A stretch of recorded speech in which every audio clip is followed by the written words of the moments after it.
Welcome back to Dynamics. Okay, so another political video. This one I think will be short, but we'll see. Sometimes I ramble. Um, and while I've said previously that I don't want to really go into the typical, um, you know, Biden versus Trump type of videos or discussing that sort of thing, this is discussing the election, but the focus here, and so there will be some addressing of both Biden and Trump, but the discussion here is Robert F. Kennedy. All right, so let's kind of talk about this a little bit. One, know that I am not a Democrat or a Republican. I'm a libertarian if you didn't already know that. All right.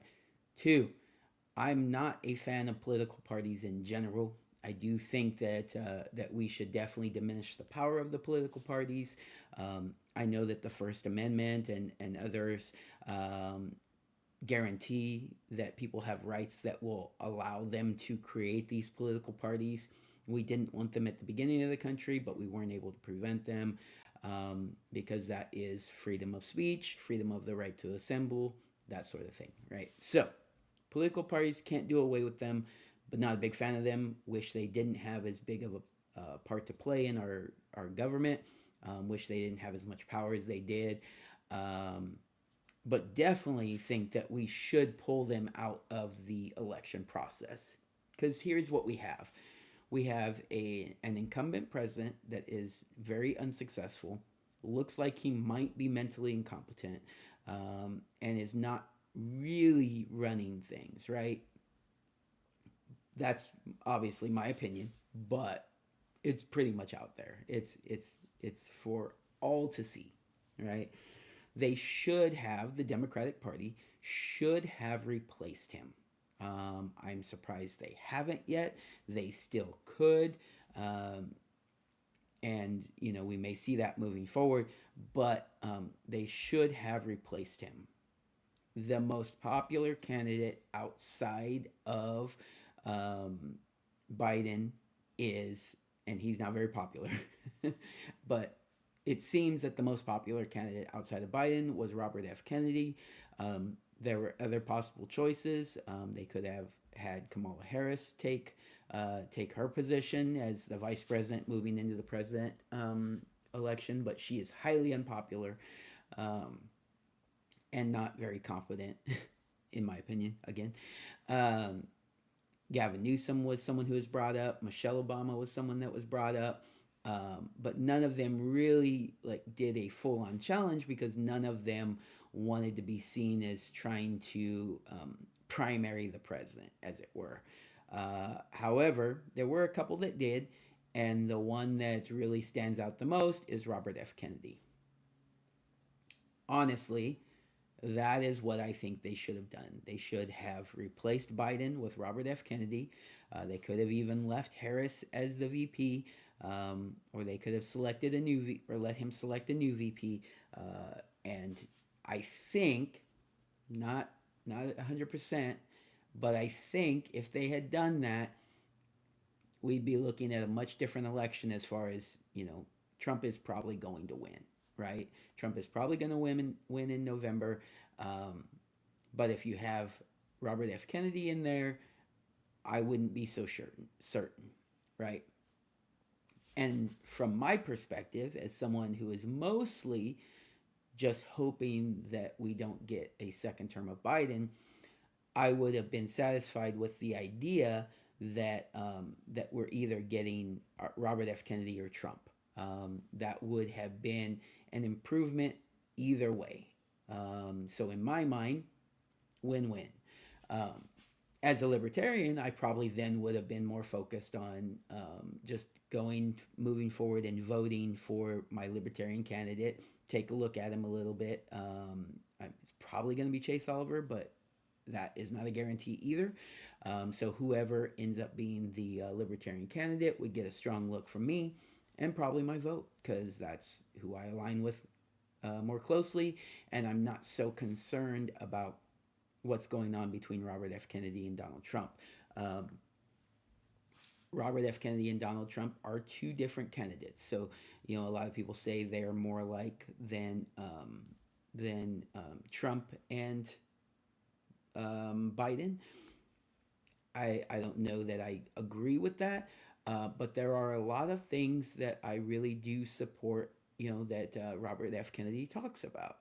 The idea that we should be more focused on our individual liberties as opposed to less focused on them when things like a pandemic take place.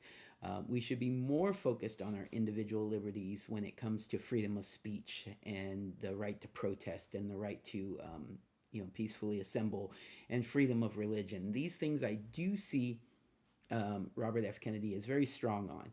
He is not very strong on the Second Amendment.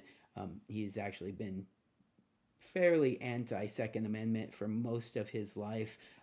He is trying to couch that right now in his run. He's trying to say, I'm not going to take away your guns, but that's a very common argument from those that are anti Second Amendment.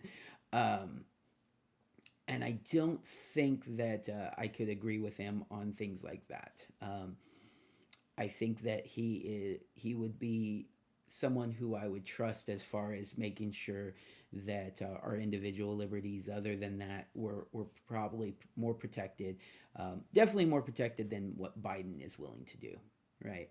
Um, so I don't see myself voting for him, but I think it would have been a better situation. Now, what do I see? So what happened, right? The Democrat Party was like, nope, we will not endorse this. We will not endorse you. You will not be the Democrat candidate on the presidential ticket. Biden could have swapped out Kamala Harris for him. Um, and it kind of sounds like supposedly Trump tried to do that, tried to see if he would go be the vice president on his ticket. Um, I don't know if I believe that or not for a lot of reasons. Um, but that's apparently the news story is that Trump tried to see if he could recruit him to be the vice president on his ticket. I believe Robert himself is saying that, but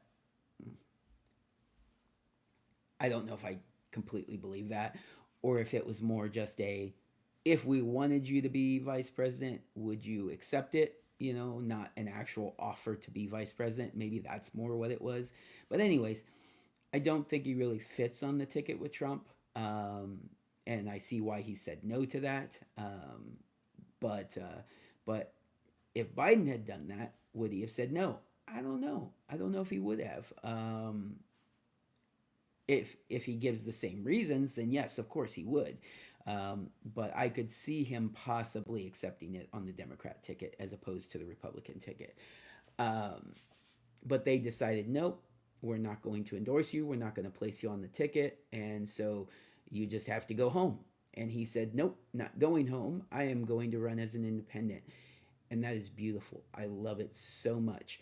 Um, I want to see more people do that. I want to see the political parties have less control over who our candidates are, and I really do think he will get a large vote. Um, I'm not gonna vote for him most likely. I'm leaning towards voting for Trump, obviously, but I wouldn't. Um, I would be able to vote for him before I voted for Biden. Let's just put it that way. So I think he will get a strong showing. He won't win. He won't win any states most likely, but but he will have a strong showing. He will pull votes mostly from Biden. That's what I think. He will pull some votes from Trump as well. But I think him in the race, and this is why they're going to really regret doing this, and why they could still recruit him into the election. I think he helps to cost Biden the election. That's not his goal. He wants to win, but he also is definitely not a Biden supporter, but he's not a Trump supporter. So it's not like he's trying to pull people from Biden so that Trump will win. But he has said, and I agree with him, that as far as, using the power of the government to try to silence your political enemies, he would rather have Donald Trump in office because Donald Trump is not going to do that. He didn't do it in his 4 years. Biden did do it in his. So obviously that's the obvious direction you would go with that. But I see him probably in part costing, not the only reason why Biden loses, but he would definitely help to create more of a lopsided victory for Trump. And so that's a mistake by the Democrat Party. Um, and I really appreciate his voice in this election, talking about how we need to decrease the power, if not outright eliminate, like the FBI and CIA, which he has a strong background with due to what happened to his family, and his beliefs about what happened to his family, and so that makes sense to me. He would decrease the size of the government. He would cause the government to have less authority over the states and less authority over the individual. So I would support him as far as that goes. All right. So what do you guys think? Um, should Robert F. Kennedy, have declared as independent? Should the Democrats have selected him? Should he have accepted or said he would accept the offer if Trump offered him the vice president? Um, will he cost Biden the election? Will he cost Trump the election? Do you agree with him on certain things but disagree with him on others? What do you guys think? I really like that he's out there. He's a great voice in the election, even though his voice is not great. That's probably the biggest thing against him. Having him as president with that voice would just be rough. But I'm excited that he's out there. And yeah, let me know what you guys think of him. Robert F. Kennedy. Good guy? Bad guy? What do you think? All right, everybody. Take care. Have a good day.